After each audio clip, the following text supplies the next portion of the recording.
ഇപ്പോൾ ഒരു വാർത്ത വന്നുകൊണ്ടിരിക്കുന്നുണ്ട്. അതായത് ഈ PR ഏജൻസി കൊടുത്തു എന്ന് പറയുന്ന അധികമായി എഴുതിച്ചേർത്ത ഭാഗങ്ങളുണ്ടല്ലോ, മലപ്പുറം അതുപോലെ തന്നെ ദേശദ്രോഹ പ്രവർത്തനങ്ങൾക്ക് ഉപയോഗിച്ചു എന്ന് പറഞ്ഞാൽ അത് ഹിന്ദുവിനെ PR ഏജൻസി എഴുതി നൽകിയ വിവരങ്ങൾ ഇത് മുഖ്യമന്ത്രിയുടെ ഓഫീസിൽ നിന്നാണെന്നാണ് പറഞ്ഞിരുന്നത്. അത് മുഖ്യമന്ത്രിയുടെ തന്നെ ഓഫീസിലെ 2 പ്രമുഖ വ്യക്തികളാണ് ആ വിവരങ്ങൾ PR ഏജൻസി കൈമാറിയെന്ന് വരുന്നത്. നിങ്ങൾക്ക് എപ്പോഴും സംശയമില്ല, എനിക്കതിനും ഒരു സംശയമില്ല. ഞാൻ പറയുന്നത് എന്തിനാണ് ഈ PR ഏജൻസിയുടെയും ഹിന്ദുവിന്റെയും ആ പറഞ്ഞ സ്റ്റേറ്റ്മെന്റ് അതിന്റെ മുമ്പ് അദ്ദേഹം പറഞ്ഞിട്ടുള്ളതാണല്ലോ. എന്നെ പരിപൂർണമായും തള്ളിക്കൊണ്ട് ഞാൻ ഈ കൊള്ള സംഘത്തിന്റെ പിന്നാമ്പുറ പ്രവർത്തകനാണ് എന്ന് പറഞ്ഞ് അദ്ദേഹം ആ ഡേറ്റ് ഓർക്കുന്നില്ല.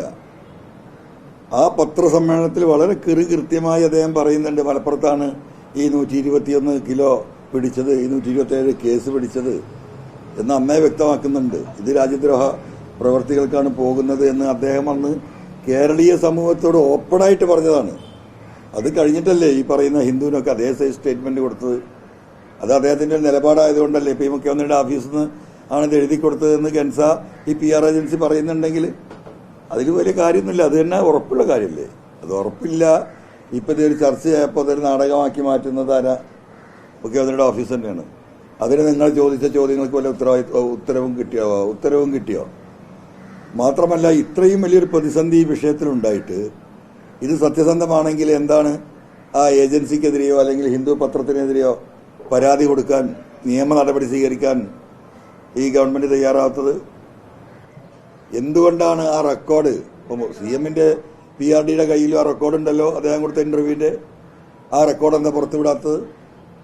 മൂന്നാമത്തെ കാര്യം, രാവിലെ 5 മണിക്ക് അച്ചടിച്ചിറങ്ങിയ പത്രം ഇന്ത്യ രാജ്യം മുഴുവൻ എല്ലാവരുടെയും കൈകളിലെത്തി. അന്ന് രാത്രി മുതലക്കുളത്ത് വെച്ച് ഞാൻ ഈ പത്രം ഉയർത്തിപ്പിടിച്ച ചോദ്യം ഉയർത്തി. അതും കഴിഞ്ഞ് പിറ്റേ ദിവസവും ഏകദേശം ഉച്ചയോട് കൂടിയിട്ടാണ് ഇങ്ങനെ ഒരു അബദ്ധം പറ്റിയതായിട്ട് CMOയിൽ നിന്ന് പറയുന്നത്. ഇതൊക്കെ നാടകം. വെറുതെ നമ്മളതിനെ ചർച്ച ചെയ്ത് സമയം കളയേണ്ട കാര്യമില്ല. കേരളത്തിലെ സാധാരണക്കാരായ അത്യാവശ്യം എഴുത്തും വായന അറിയുന്ന കോമൺ സെൻസിലെ എല്ലാ മനുഷ്യർക്കും മനസ്സിലായിട്ടുണ്ട്. ഇത് മാത്രമല്ല 21-ാം തീയതിയാണ് മുഖ്യമന്ത്രി വളർച്ചയുള്ള ആദ്യമായിട്ട് സ്വർണ്ണക്കത്ത് പറയുന്നത്. പിന്നെ 29-ാം തീയതി ഹിന്ദുവിന് കൊടുക്കുന്ന അഭിമുഖത്തിലാണ് ഇത്തരത്തിൽ മലപ്പുറം എന്നുള്ള ദേശവിരുദ്ധ പ്രവർത്തനം എന്നുള്ള വാക്കുകൾ ഉൾപ്പെടുന്നത്. എന്നാൽ 13-ാം തീയതി തന്നെ സെപ്റ്റംബർ 13-ന് തന്നെ കേസൻ എന്ന് പറയുന്ന PR ഏജൻസി പല പത്രങ്ങൾക്കും അയച്ചു കൊടുത്ത പ്രസ് റിലീസിലും ഇതേ കാര്യങ്ങൾ വരുന്നുണ്ട്. നിരോധിത സംഘടനകൾക്ക് വേണ്ടിയാണ് ഈ ഹവാല പണം ഉപയോഗിക്കുന്നതടക്കമുള്ള പരാമർശങ്ങളും അതിലുണ്ട്. അപ്പൊ അതിന്റെ പിന്നിൽ ഈ മുഖ്യമന്ത്രി ഓഫീസ് തന്നെയാണെന്നാണ് പറയുന്നത്. അല്ല, മുഖ്യമന്ത്രിയുടെ ഓഫീസല്ലാതെ പ്രതിപക്ഷ നേതാവിന്റെ ഓഫീസ് ഈ വിഷയത്തിൽ ഇടപെടേണ്ട വല്ല കാര്യമുണ്ടോ? ഇത് പൂർണ്ണമായിട്ടും മുഖ്യമന്ത്രിയും ആ ഓഫീസുമായി ബന്ധപ്പെട്ട കാര്യങ്ങളല്ലേ. അതിലിപ്പോൾ വേറൊരു പാർട്ടി വന്ന് ഇടപെടില്ലല്ലോ, ഒരു തേർഡ് പാർട്ടി. അപ്പൊ ഇതിന്റെ എല്ലാ ഉത്തരവാദിത്വം അവർക്ക് തന്നെയല്ലേ.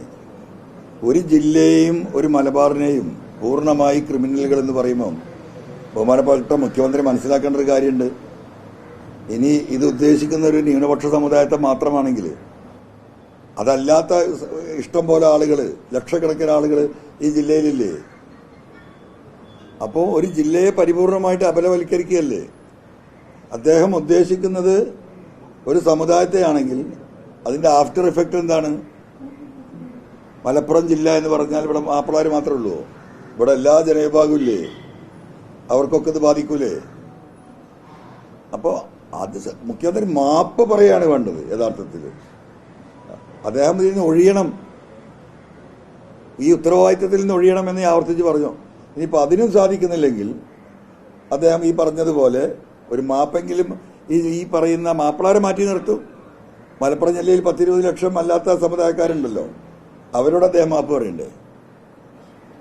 ഇനിയിപ്പോൾ ഈ പദം ഒഴിഞ്ഞു കൊടുക്കാൻ വലിയ പ്രയാസം ഉണ്ടെങ്കിൽ അവിടെ മുഹമ്മദ് റിയാസും വീണയൊക്കെ ഉണ്ടല്ലോ, അവരാരെങ്കിലും ഒരാളെ ഏൽപ്പിച്ചാലും.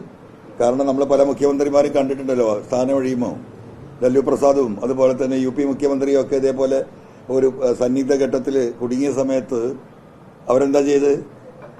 എഴുത്തും വായനയും കൂടി അറിയാത്ത ഭാര്യയാണ് ലല്ലു പ്രസാദിന്റെ ഭാര്യ. എന്ന് സ്കൂളിലേ പോയിട്ടില്ല, അവരെയാണ് മുഖ്യമന്ത്രി പദം ഏൽപ്പിച്ചത്. പക്ഷെ വീണക്കൊക്കെ അത്യാവശ്യം നല്ല വിവരവും എഡ്യൂക്കേഷനൊക്കെ ഉണ്ടല്ലോ, അവരെ ഏൽപ്പിക്കട്ടെ.